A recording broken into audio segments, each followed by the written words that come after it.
Nancy, Mara, and Beatrice all came to the city on scholarship to get educated and have a better life. But instead of focusing on their education, they joined the baddies on campus, which eventually landed them in trouble. The girls were known as inseparable friends in the village. Anywhere one of the girls is seen, the rest will also be seen there. They loved each other so much. They played together, they read together, and they did all sorts of things together. Nancy and Mara used to be as smart as Beatrice when they were kids. But as they grew up, they started diverting. They found fun playing, taking pictures with their phones, and going round the village looking for different men to sponsor them to school in the city. And on so many occasions, Beatrice warned them against this. She told them that they can still go to school in the city without entertaining multiple men.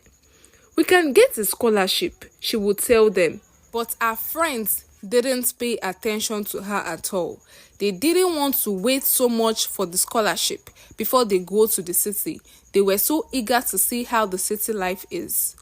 They went round the village, deceiving men and taking money from them. Eventually, they wrote the scholarship exam and only Beatrice passed because she wasn't distracted by all of the things they were doing. She was always reading while her friends wasted their time. Her friends cried so much because now they won't be able to go to the city anymore. They will be stuck in the village while Beatrice will go to the city to study. You see, I told you guys, read, you won't listen.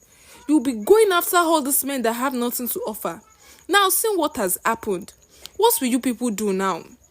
Beatrice asked her friend, but they were quiet, regretting the path that they chose.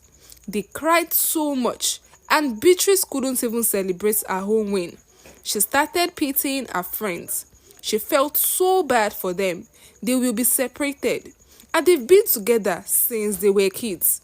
And going to the city without them made Beatrice feel so bad. And so, without thinking straight at all, Beatrice told her friends that she will not go to the city. She won't take the scholarship. She will wait for them to write their own exam and pass too. So all of them can go to the city to school together. Beatrice! Her friends were so surprised by what she said. How can you take that decision without informing your parents? We know that you love us, Beatrice, but you can't do that now. You have to go to the city to school. But Beatrice didn't even listen to her friends. She said, I don't want to leave you guys. I know you guys will be so sad if I leave. And her friends started crying. They hugged Beatrice for being a very good friend to them. That day, when Beatrice got home, her parents were so excited for her because of the scholarship. But when she told them that she won't be taking the scholarship, they were shocked. Why? They asked her. And she said, Mama, Papa, I think I am not ready to go to school in the city.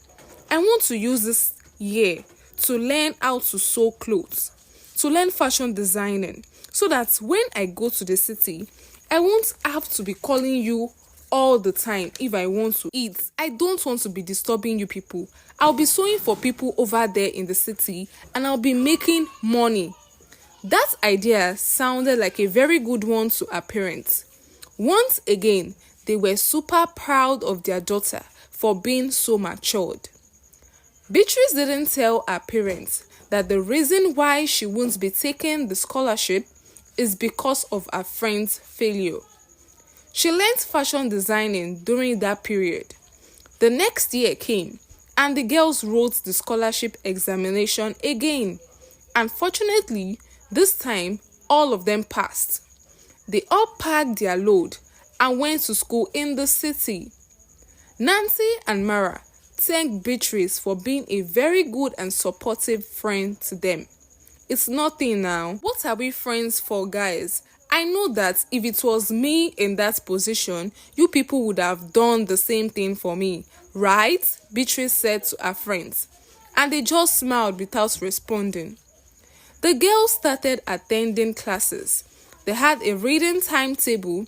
They did literally everything together. And on Beatrice's free time, she took orders and sold clothes for people to make some money. Things were going well for the girls. Their first semester results came out and they passed in flying colors. They were so happy and grateful to Beatrice once again because she is the one that tutors them.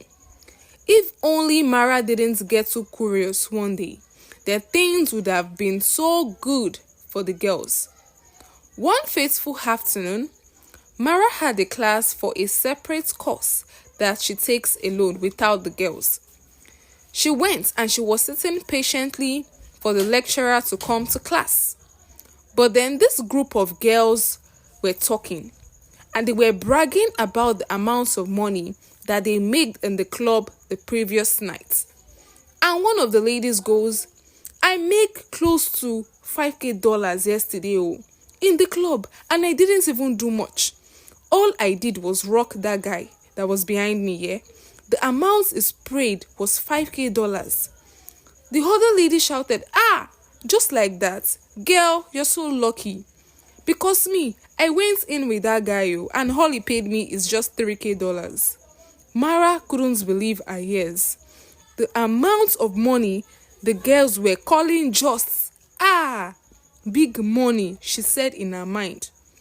I also want to make this money, I am tired of living off my parents. They are also struggling. I need to do something for myself. Mara stood up boldly and she approached the girls. And she said, Hi girls, my name is Mara. Please, can you involve me? I hate everything you girls were saying. I didn't mean to eavesdrop on your conversation. Please, I'm a struggling girl and life is just being so hard. Involve me, please. Do this for me. Mara said to the ladies, and they felt pity on her. They gave her an address, telling her to come there the next day by evening. Mara didn't tell her friends. She wanted to make the money first, so she could show them as evidence. And by evening, she dressed up and she sneaked out of their house to the club address given to her by the girls. She met the girls there and they introduced her to some of the men in the club. Without wasting time, Mara started dancing and rocking the men in the club. The ladies who connected her were so impressed that night. Mara made $4,000 that night. That was the total money she was paid. She went home after thanking the ladies, and when she got home, she showed her friends the money she made. Beatrice and Nancy were shocked with their mouths opened. Mara, where did you see this kind of money? That was when Mara told them everything. Mara, that is too wrong, too bad of you. You shouldn't do this kind of things because of money now. Beatrice said, I beg, Beatrice, don't bring this your oli behavior here, Nancy said. See money now. This money can build a house in our village. Don't you see? Nancy said, Mara, next time you are going to that club, please involve me. I am following you. Beatrice didn't like that idea at all. She just kept quiet because it looked like no matter what she says, the girls have made up their mind. And that was how the girls started going to the club every night. They came home with so much money. Everything about them changed. Their dress sense, their fashion sense, they even started buying luxurious wigs and dresses, while Beatrice remained basic, still attending classes and sewing for her customers. The girls told her so many times to join them, but she refused, telling them to leave that lifestyle. One fateful day, Nancy and Mara called Beatrice and they told her that they have bought a duplex and they will be moving there very soon. Beatrice congratulated her friends even when she knew that the money wasn't a clean one. They told Beatrice to pack in with them, and well, she didn't want to leave her friends alone. She agreed and packed in with them. Beatrice still refused to join them in doing their runs, even after seeing the expensive lifestyle they were living. She was contented with the little that she has, and that got her friends so angry. One day, the ladies came back from the club and saw a tired Beatrice sleeping on the couch. She just finished sewing so many clothes and she just slept off on the couch. The ladies got so angry and they started yelling at Beatrice. "See you, oh, monkey they walk, baboon they chop. You cannot join us in doing what we are doing, but you can stay in our house and spend out of our money. You better stop being an hypocrite." That hurt Beatrice so much, but she just kept quiet because she didn't want to pick a fight with her friend.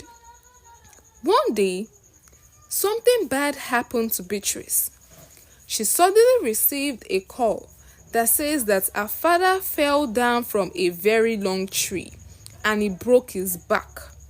He needs surgery immediately, and Beatrice has no money. She ran to her friends to loan her the money at least, and that she will return it later. But her friends refused. They said, "Beatrice, we are very sorry about your father. You know your father is also our father. But instead of borrowing this money, why don't you come and make the money yourself? Because we don't have this money. We have invested all of our money on something else." Beatrice was so pained. She had no other option but to join her friends, because after begging and begging, they refused to borrow her that money. And then one time, she decided to listen to her friends. To save her father's life, she followed a man. She sat down beside him and it was all touchy and she felt so uncomfortable. She felt so bad seeing girls do crazy things just because of money. And the man decided to pay her $5,000 for a night. She had no other option but to follow this man inside his room, because she wanted to use that money to save her father's life. And when they got to the room, she couldn't do it. She just took her bag and ran away. When Nancy and Mara found out, they got so angry and sent her out of their house. "So you cannot do what we are doing, but you can take our money, right? Get out!" they screamed. Beatrice fortunately got the money from one of the women she sews for, and she paid her father's hospital bills. Her friends cut her off. She called them, telling them to change their ways, but they refused. She went back to the school hostel and she continued sewing. And then one day, she got a very disturbing call from her friends. They sounded so much in pain, and because of that, she had to leave whatever she was doing and rush to their house. And what she saw was shocking. Maggots all over the floor. "What is this? What happened? Nancy, Mara, what is this?" she asked her friend. They were so much in pain. Nancy and Mara used their last strength to tell Beatrice that they were used for ritual by one of their clients, and they've been vomiting maggots for days now, non-stop. Beatrice cried so much. She decided to take her friends to the nearby church. Maybe something can be done to help them.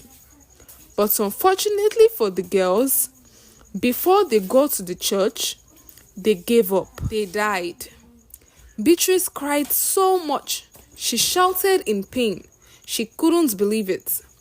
Unfortunately, her friends died because of the wrong path they chose. With no zeal in her, she continued her education, passed in flying colors. She continued sewing. She grew a brand, became the most talented fashion designer in her city. But till date, she didn't forget her friends. The end. Thank you so much for watching these stories. Please do not forget to like. Tell me what you feel in the comment section. I'll reply everyone. Please do not forget to subscribe and tap on the notification bell for more stories. See you guys on the next story. Bye.